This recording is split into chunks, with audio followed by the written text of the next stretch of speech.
Ja üllataval kombel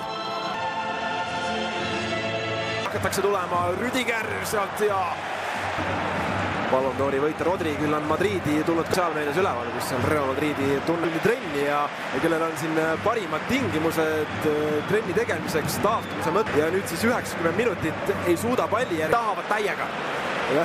Läheb veel siin Bellingham's. Nii, Bellingham, parem äär on päris tühi, no Rodrigole tasuks see pall smiis. No mine sa tea, palju räägitakse ka, et siin Rodrigo on lahkumas. Nanda Rodrigo saab ka. Rodrigo on palliga kastis. Rodrigo!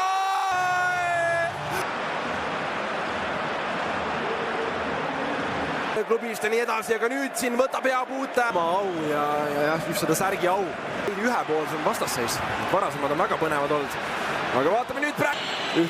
Üksteist keetestavad. No, vaadataksegi.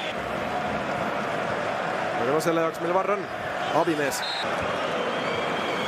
Siis väikese poole ja pausi. Ja kui teisel poolel pall jälle mängu pannakse. Rodrigo ei lähe löögile, Jude Bellingham! Tundus, et Rodrigo läheb seal vollet virutama, aga andis palli Bellinghamile. Ja see oli väga hea võimal.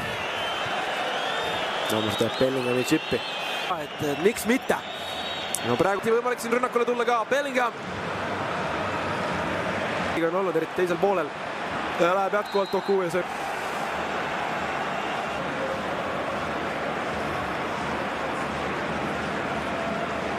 Real.